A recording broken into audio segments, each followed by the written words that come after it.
Hola, ¿qué tal, querido público de Internet? Hoy quiero reflexionar sobre la importancia de la literatura en el derecho.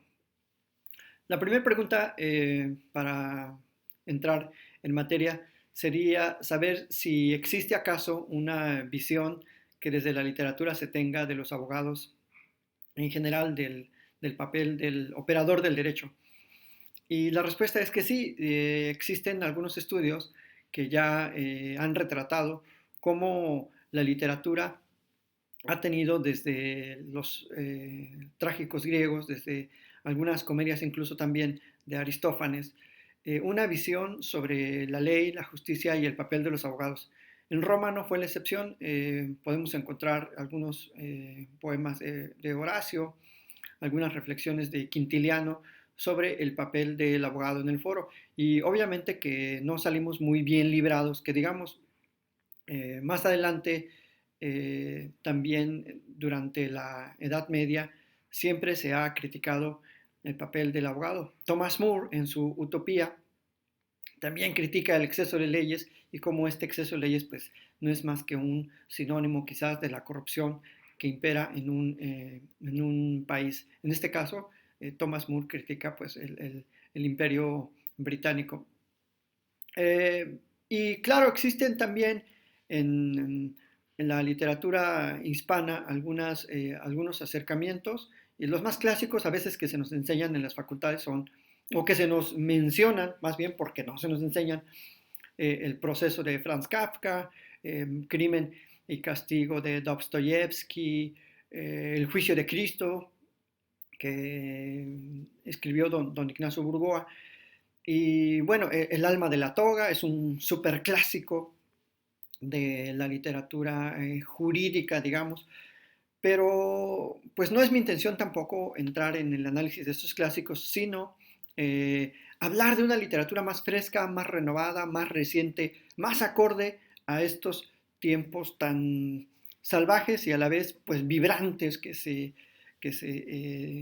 que vivimos y en el que la formación del abogado puede ser una formación muy distinta si tiene un acercamiento a la literatura que le refleje esa experiencia práctica que a veces en las aulas, en los temarios no se comprenden.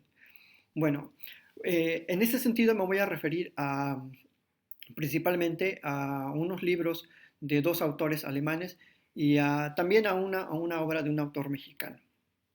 Los autores alemanes son Bernhard Schlink y Ferdinand von Schirach. Yo conocí a Bernhard Schlink en el 2011 en la Universidad de Berlín y creo que sigue siendo profesor de hecho de la Universidad de Berlín, pero pues, me recomendó este libro, su libro, de El lector, que trata de la historia de Michael, un muchacho que se enamora de una mujer mayor, de una mujer como de 30 y pocos, y la historia se sitúa en la posguerra alemana, es decir, después de 1945. Michael se enamora de esta mujer y la mujer a cambio de eso le pide que le lea, que le cuente esas historias de los libros. Termina el amor de verano, como dice la canción, amor de estudiante, y poco después, bueno, años después, Michael, estudiando derecho, asiste a una audiencia una audiencia penal en la que la acusada es Hannah. Y pues se desarrolla esa acusación de haber cometido crímenes en contra de unas mujeres judías.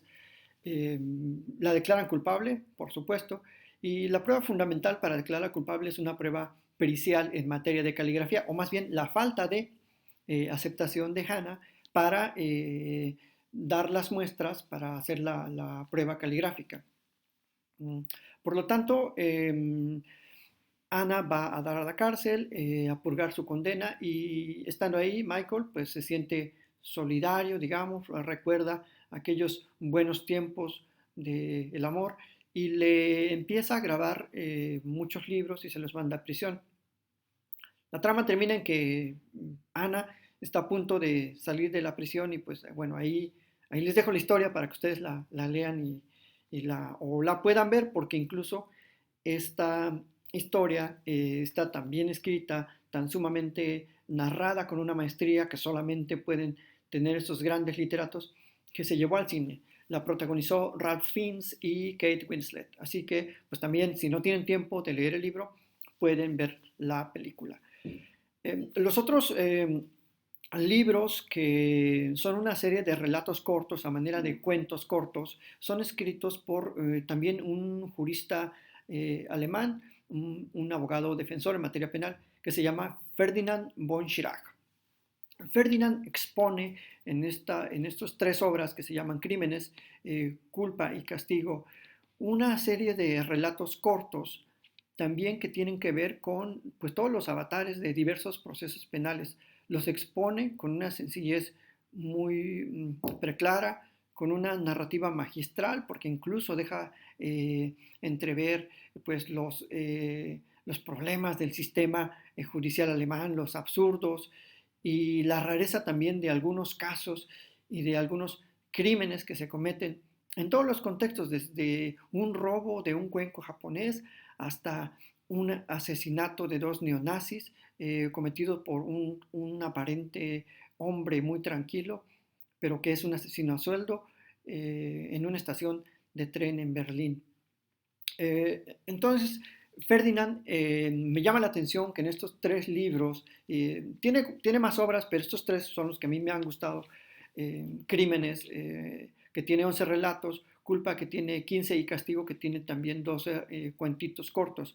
Son relatos muy asequibles, no se necesita saber derecho, están hechos para el gran público, y la verdad es que son de esos tipos de libros que dejan una enseñanza humana, porque hablar de la materia penal, de los casos reales, siempre es profundizar en las cuestiones de la culpa, del castigo, de qué es la justicia y de qué para las víctimas puede convertirse una sentencia penal, y también para pues, quienes son objeto de ese castigo penal. Están muy, muy amenos los relatos, con tintes también, les digo, de humor. Son relatos muy, muy claros y que les van a gustar muchísimo. Por último, quiero referirme a un libro que en México se escribió en 2014, El Abogánster. Y ya, pues yo creo que el título les dice mucho. Eugenio Aguirre, el autor de este libro, en 2014, pues escribe esta narrativa de la vida. Está narrada en primera persona por Bernabé Jurado, un abogado que por allá por los años 40, 50 y 60 y 70 todavía hizo de las suyas. El libro pues retrata cruelmente, incluso su título lo dice así, el apodo que inspiró las historias más siniestras de la abogacía mexicana. Pues ya con eso es una carta de presentación de que uno va a encontrar ahí todas las trapacerías, las chapucerías, todas las trampas que muchos abogados, no solo en materia penal, en materia laboral, en materia civil, pues cometen para ganar juicios y para hacerse de una buena reputación, porque por desgracia a veces a los malos abogados, a los rateros o a los coyotes o a los que simplemente defraudan a los clientes y logran darle la vuelta a la justicia con estratagemas y subterfugios, eh, pues se hacen de buena fama. Y bueno, ahí tienen ustedes el caso de Juan Collado, un gran abogado exitoso que ahorita está sometido a proceso. Entonces, recomiendo muchísimo este último libro del Abogánster. Qué lástima que en México no se escriben pues, libros un poco más serios, un poco más al estilo de Ferdinand von Schirach y de Bernhard Schlink, con una narrativa muy clara y muy sencilla. Esta reflexión, pues yo creo que también es una invitación a que los abogados dentro de la práctica escriban sus memorias, sus experiencias, sus casos, y los pudieran poner a escrutinio, o por lo menos a la revisión del gran público. Y por lo tanto, como conclusión, puedo afirmar que la literatura es muy importante en la formación del abogado, y que también la literatura contribuye al acervo cultural, sobre todo para aquellos jóvenes que, como decía, don Eduardo García Báñez empiezan a hollar en el umbral de la ciencia jurídica. Muchísimas gracias por su atención y nos vemos hasta la próxima.